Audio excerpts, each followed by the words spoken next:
In February of 2020, there was what you call a guillotine rupture of a 24-inch CO2 pipeline in the Satartia area in Satartia, Mississippi, where approximately 45 people, including two first responders that required medical attention, were transported to hospitals, multiple hospitals in the area.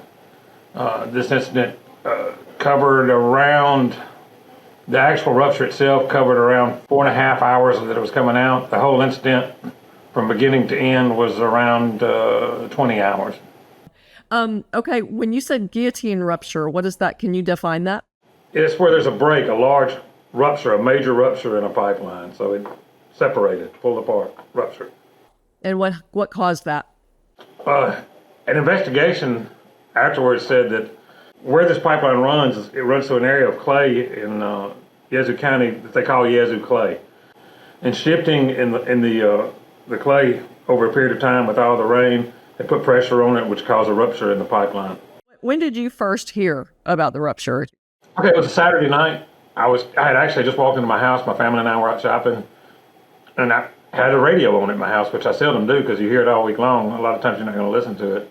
And I hear dispatch give out a call of, we have a report of a rotten egg smell and a green fog in the area of Highway 432 and Highway 3, which I knew to be the Satartia area. Which immediately, that's an unusual call. You hear calls all day long, but that really got my attention. In all my experience in law enforcement and as a first responder, I started trying to figure out what that could be. And basically, in your basic hazmat training, when you hear the rotten egg and the green fog, you think, what is it? What's in that area?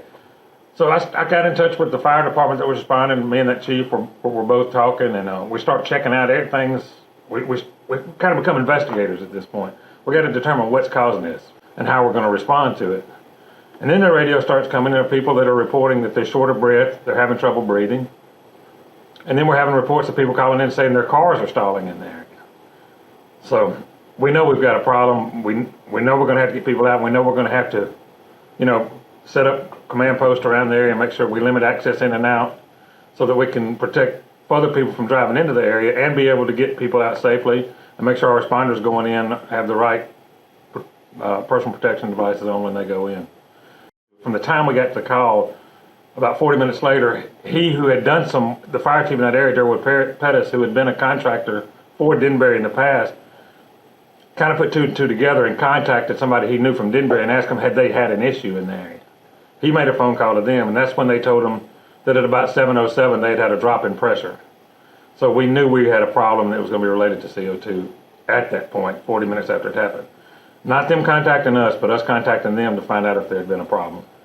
Another problem we had with this incident is there was just no pre-knowledge of what the product was or the effects of it, or any communication between the pipeliner and the first responders or the community itself that lived there. So when it happened, everybody was lost. We were trying to figure out what to do at that point. Instead of having a pre-plan or some kind of basic plan that we could go into to work with, we had to determine what the problem was, then determine how we were going to respond to it, and try to determine the best outs and the best ways to get to it. Well, the rotten egg smell turned out to be H2S, which is hydrogen sulfide. Well, the H2S we were smelling was a very, very minute amount. But when we start getting calls over the radio of the smell of H2S, again, we're not aware that it's a very small amount, because at the time we didn't even have the correct gas detection device to determine that. So as we're transporting people to the hospital, they're actually deconning them outside, an unnecessary step that probably wouldn't have been necessary had we had advanced knowledge of what we were dealing with.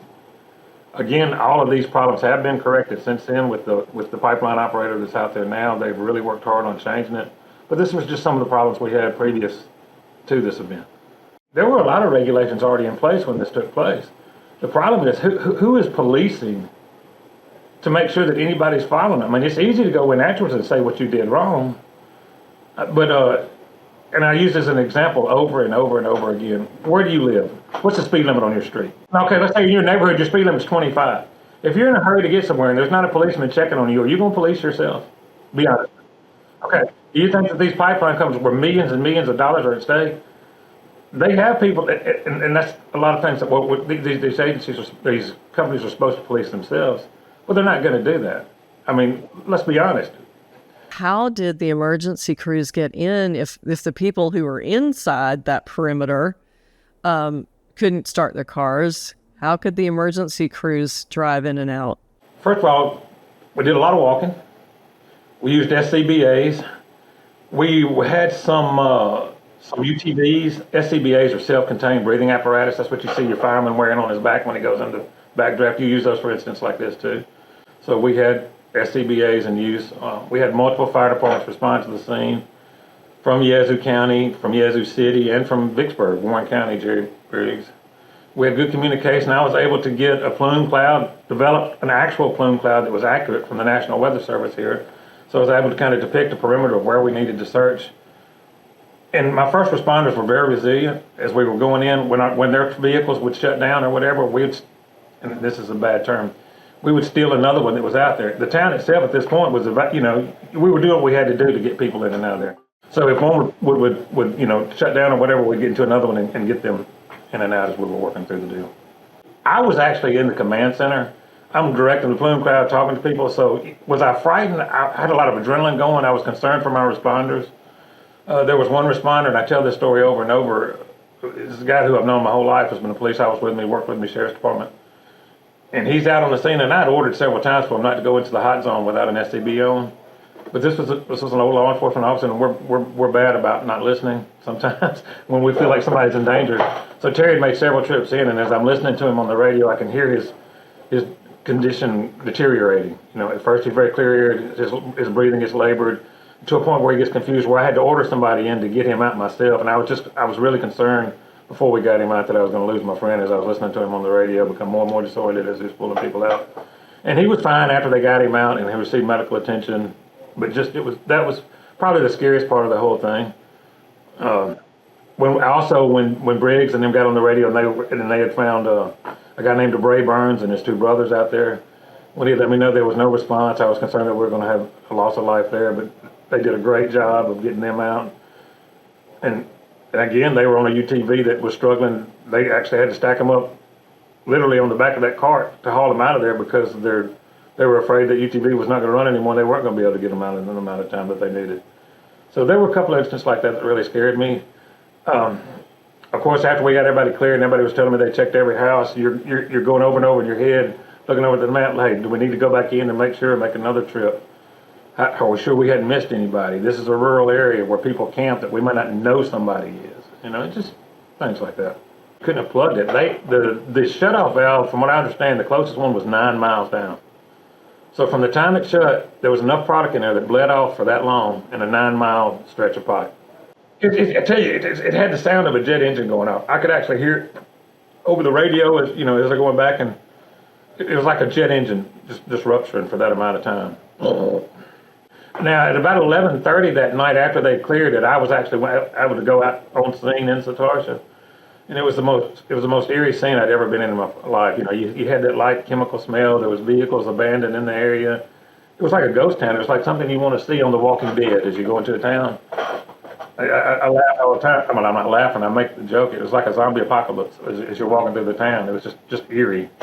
And then the town was just empty, and it just happened to have a fog that night. It was just an eerie sight as we went through there. Now, if you went up to the rupture scene, which was less than a mile from where the town, the entire road was covered in debris from where the explosion took place until we were able to clear it. And that was odd too, because the rupture site was 20, 30 foot off the road down. So you had debris blown up on the road from that far down, covering the road. The biggest concern was when we first got back the next morning, and people talk to me all the time, is we're monitoring everything when they had determined that the town was clear, the air was clear in the town for everybody to respond, right, to come back to their houses. I just had a thought in my mind. I said, I want y'all to go inside some of these people's houses before we let them in their houses. And when they went in with the gauges, inside the homes were still had a dangerous level of CO2 in them, because it had moved into the houses and not been released yet. So they had to wait a few more hours, open up the houses before we could actually let them back into their homes. Which is where when people tell me that shelter in place is just a viable option for that. This is a rural area with 100-year-old homes. Shelter in place is when you can actually, for a long period of time. Now, temporarily, sure, until somebody can get to you. But to shelter in place for a long period of time, you need a place that you can seal everything coming out, your air vents, everything. You don't need air coming into the place. Majority of the residents in that area are not going to have that type of facility in their room or in their house. And if we are going to tell people to shelter in place, which short term is probably better than walking outside until somebody can get to you, because the air is probably clearer initially than it is outside. That's what I've been trying to teach the pipeline companies. Let's educate this community on what that means, how to do it, so they will know what to do. A lot of the people were calling 911, you know, what do we do? What do we do? We need help. And there was not an answer for them. I can't, because nobody knew what was going on. The dispatchers at that time didn't have a response for a CO2 incident. I'm not an anti-pipeline person. My big thing is I'm big pro-public safety. I think that we should be able to have everybody prepared for anything that could possibly happen. We educate people. We all know that tornadoes are possible in our area. You know, do we go to sleep uncomfortable? No, because we're basically prepared and educated to know that that's a possibility.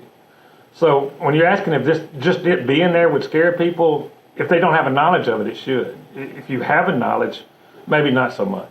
You know, and that's the biggest thing I'm trying to get out to everybody is if we're going to have these type of things, instead of having no training or the old pipeline or oil rigger or general industries, the old way of doing things was the less we say, the better, and we'll deal with it if something happens. That's just not going to work in today's world. If we don't prepare people for incidents, of course they're going to be the bad guy when people come in. If they're going to make money off of these communities, make sure that they're educated and prepared and know of the risk that's coming into their community, and make sure they're prepared to respond if something like that happens. I mean, my biggest thing is just to make sure that operators and responders have a working knowledge of the products that run through their community. Make sure that, I feel like operators need to make sure that the responders in their area are equipped with what they need to make a basic response to the areas. Such devices, make sure that they have like monitoring devices, make sure the community has an alert system, make sure that they have the proper SCBAs and a basic knowledge of the effects of their product, the basic medical conditions or treatments for people if there is an incident, and make sure the communities that these pipelines run through are educated on what to do if there is an incident and has some kind of planning. And operators should have an involvement in these small communities, kind of embed themselves in it and become a part of it, because they are a part of it if their product's running through it. They're definitely a part of these communities, so let's make sure they get involved in it and make sure the people are safe where they are.